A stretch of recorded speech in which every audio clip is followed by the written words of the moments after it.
এই দেখ আমাদের গ্রাম কেমন লাগছে বল। খুব ভালো লাগছে। এই প্রথমবার কলকাতার বাইরে আমি কোনো গ্রামে এলাম, তাও আবার দুর্গা পুজোয়। চারিদিকে কত সবুজ গাছপালা।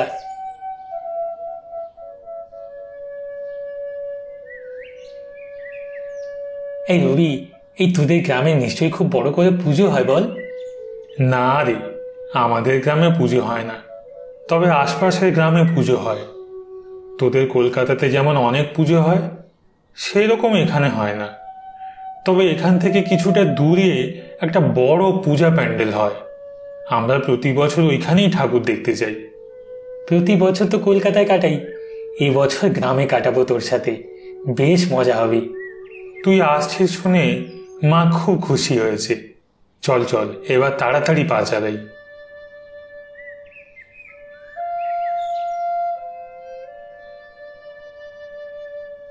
কি রে, চলে এসেছিস? সকাল দিয়ে অপেক্ষা করছিলাম। হায় আয়, তুমিও এসো বাবা, এসো এসো। তোমার কোনো কষ্ট হয়নি তো আসতে? না আন্টি, এই না মানে না কাকিমা। হাত পা ধুয়ে এসো, তোমাদের জন্য লুচি ঘুগনি করেছি, তাড়াতাড়ি গরম গরম খেয়ে নাও দিকি। খাওয়া দাওয়া করে দুই বন্ধু ঘরে বসেছিল। এমন সময় অন্নপূর্ণা দেবী হাতে করে দুটো পায়েসের বাটি এনে বলে, এই নাও পায়েস, খেয়ে দেখো, ভালো লাগবে। আপনি কি করেছেন কাকিমা, আর যে পেটে ধরবে না। রবির মুখে সব সময় তোমার কথা শুনি। ভালো করেছো এবারে আমাদের এখানে চলে এসেছো। আপনাদের খুব বিপদে ফেললাম বলুন। না না, একদমই না, যত সব বাজে কথা, পাগল ছেলে। আরে পুটি। দেখো না জিম্মা, দাদা আমাকে পুঁটি বলছে। আমি বড় হই তো বলো? তোরা আর বড় হবি না। না, এই তুই মেয়েটার পিছনে আর লাগবি না তো, ও বড় হয়ে গেছে। এটা আমার কাকিমার মেয়ে, ওর নাম পুটু। আমি আদর করে ডাকি পুটি বলে। আমাকে ঠাকুর দেখতে নিয়ে যাবে তো দাদা? কেন, এই যে তুই বললি তুই নাকি বড় হয়ে গেছিস, তো আবার আমাকে নিয়ে যেতে হবে কেন? একাই চলে যা। হ্যাঁ রে হ্যাঁ, নিয়ে যাব। এই দেখ কে এসছে দেখ, এর নাম অলোকেশ। আমরা একসাথে শহরে লেখাপড়া করি। ও অলোকেশ দা, তোমাকে আমার এই গ্রাম ঘুরে দেখাবো। বিকেলবেলা তিনজনে মিলে গ্রামে ঘুরতে বেরিয়েছে। সবুজে ঘেরা গ্রাম, শীতল বাতাস বইছে, চারদিকে কাশফুলের মেলা। এইসব দেখে অলোকেশের মনটা আরও নেচে ওঠে। এমন সময় অলোকেশের ফোনে একটা ফোন আসে। ফোন তুলে সে বলে, হ্যাঁ হ্যাঁ হ্যাঁ মা বলো। কেসটা কি দাদা? অলোকেশদের খুব বড় ব্যবসা আছে কলকাতায়। অলোকেশের বাবাই ব্যবসাটা সামলাতো, কিন্তু তিনি আজ মারা গেছেন বছর 5 হলো। তাই এখন ওর মাই ওদের ব্যবসাটা পুরোটাই দেখভাল করেন। এবার ব্যাপারটা হচ্ছে, ওর মাকে এই পুজোতে একটু বিদেশে যেতে হয়েছে জরুরি কিছু কাজে। তাই আর কি আমি ওকে বললাম, পুজোর সময় আর একা বাড়িতে থেকে কি করবি, আমাদের এখানে চলে আয়। বাহ, তাহলে প্রত্যেক দিন আমরা ঠাকুর দেখতে বেরোবো। অলোকেশ দা, এবছর আমাদের এখানে ঠাকুর দেখছো, আমায় কিন্তু পরের বছর তোমাদের ওখানে ঠাকুর দেখতে নিয়ে যেতে হবে। একদম বোন, আমাদের তো আবার ভিআইপি পাস করা থাকে, প্যান্ডেলে ভিড়ে দাঁড়িয়ে ঠাকুর দেখতে হবে না। দূর, সে আবার কি? হ্যাঁ, প্যান্ডেলে লম্বা লাইন দিয়ে ঠাকুর দেখার মজাই আলাদা। দেখবে ভিড় ঠেলে ঠেলে কেমন ঠাকুর দেখার মজা হয়। দাদা, কালকে ষষ্ঠী, আমরা পাশের গ্রামে যাব। ওখানে শুনেছি অনেক বড় ঠাকুর হয়েছে, দেখে আসবো। ষষ্ঠীতে তো আর অত ভিড় হবে না।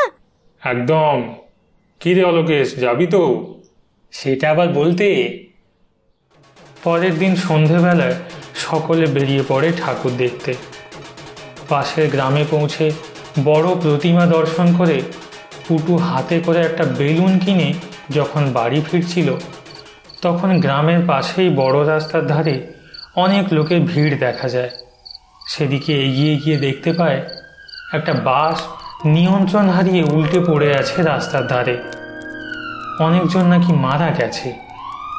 কিছু জনকে পাশের সরকারি হাসপাতালে নিয়ে যাওয়া হয়েছে। এসব দেখে ও শুনে তিনজনেই ভীষণ ভয় পেয়ে যায়। কি বিভৎস কাণ্ড দাদা! চল চল চল, বাড়ি চল, বাড়ি চল, এখানে আর না, তাড়াতাড়ি বাড়ি যাই চল।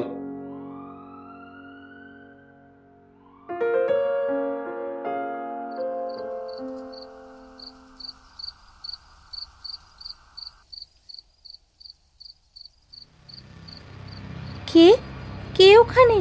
পুটু দেখার সাথে সাথে অলোকেশ আর রবিও দেখতে পায়। জানালার পাশ থেকে এক অদ্ভুত দেখতে ভয়ঙ্কর মূর্তি যেন সরে গেল। ওখানে ওখানে একজন ছিল দাদা।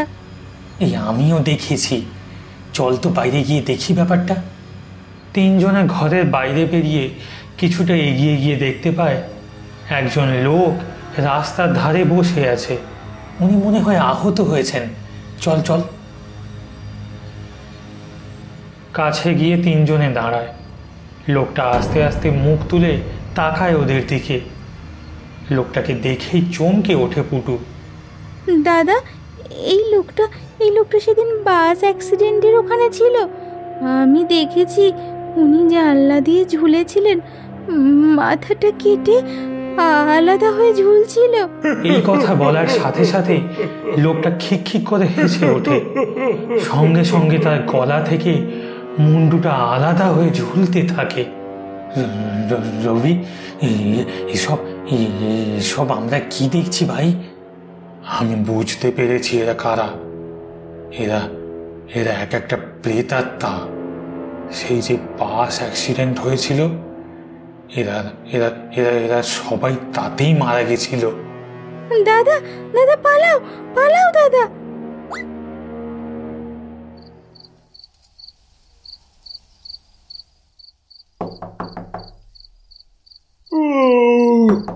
কে এত রাতের বেলা আবার কে এলো?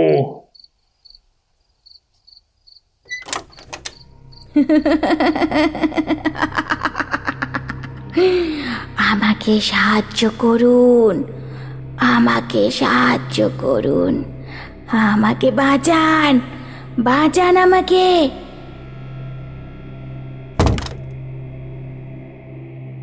কি সাংঘাতিক কাণ্ড বলো তো! এ গায়ে তাহলে এবার এরকম ভূতের উপদ্রব শুরু হলো নাকি? আসলে বাস অ্যাক্সিডেন্টের জন্যই মনে হয় এই সমস্যা। আমি ভাবছি কোনো তান্ত্রিক বা ওঝাকে খবর দিলে মনে হয় ভালো হতো। ঠিক বলেছেন, ঠিক, একদম একদম একদম ঠিক বলেছেন।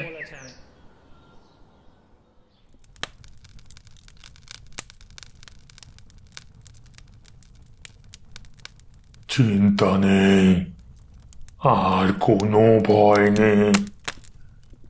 আমি যে যজ্ঞ করে দিলাম, এরপর আর কোনো প্রেতের উপদ্রব হবে না এই গায়ে। অনেক ঠাকুর দেখেছি দাদা, পা ব্যথা করছে, আর হাঁটতে পারছি না। এই তো চলে এলাম বাস স্টপে। এবার বাস এলেই উঠে পড়বো তো। এই তো বাস এসে গেছে, বাস এসে গেছে। দাদা, বাসটা একটু জোরে চলছে না? হ্যাঁ খুকি, এটা এটা তো সেই অ্যাক্সিডেন্ট করেছিল যে বাসটা, তারই কন্ডাক্টর। আমি দেখেছিলাম ওনাকে, কিন্তু কিন্তু ইনি তো মারা গেছিলেন। হ্যাঁ ঠিকই বলেছ তুমি। আর এই যে বাসের সকল যাত্রীরা আছে, এরাও সকলে সেই রাতে অ্যাক্সিডেন্টে মারা গেছিল। কি কি হলো ব্যাপারটা? তান্ত্রিকের ক্রিয়ায় কিছু হয়নি, তাহলে সবই ব্যর্থ হয়েছে তার মানে। এবার দাদা আমাদের কি হবে? ঝাঁপতে ঝাঁপতে ঝাঁপতে, তাড়াতাড়ি বাস থেকে ঝাঁপতে।